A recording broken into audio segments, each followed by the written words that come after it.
बच्चों लोग, आपके सामने कुछ +3 स्टेट में ट्रांजिशन मेटल्स दिए गए हैं और आपको बताना है इनमें से सबसे स्ट्रॉन्गेस्ट ऑक्सीडाइजिंग एजेंट कौन होगा। तो ध्यान देना, जो Mn का +2 स्टेट होता है हाफ फील्ड होता है, तो अगर हम Mn+3 को +2 में भेजेंगे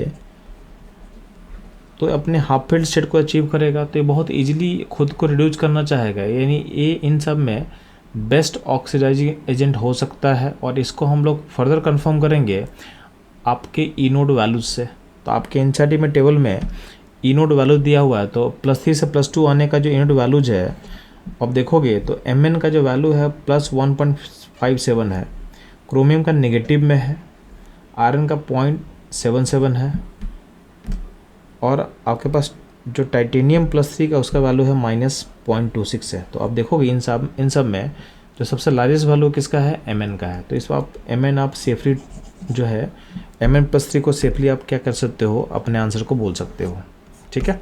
हाँ, अगर आपके पास कोबाल्ट+3 अगर ऑप्शन होता, ये भी आपको ध्यान देना है क्योंकि JMN में कोबाल्ट आ चुका है। तो अगर कोबाल्ट+3 ऑप्शन होता तो कोबाल्ट+3 का +2 महीने का टेंडेंसी Mn से भी हाईएस्ट होता है, ज़्यादा होता है।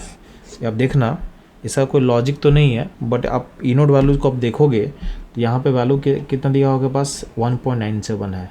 तो दिमाग में इस चीज़ को आपको ध्यान देना है कि अगर आपके पास कोबाल्ट+3 अगर होता तो उसको आप Mn+3 से आप आगे निकालोगे। इसको मैं बार बार रिपीट इसलिए कर रहा हूँ क्योंकि Mn+3 से +2 आने का एक लॉजिक आपको दिखता है कि ऐसा जाने पे क्या होगा, Mn+2 हाफ फील्ड स्टेट में आएगा, इसलिए होना चाहिए। बट कोबाल्ट+3 से +2 आने का ऐसा कोई डायरेक्ट लॉजिक आपको नहीं दिखेगा, तो आप उस टाइम गलती कर सकते हो। तो ये आपको दिमाग में रखना है। इस तरह के एनालिसिस वीडियो के लिए हमारे साथ बने रहें। मिलते हैं हम लोग अगले क्वेश्चन में।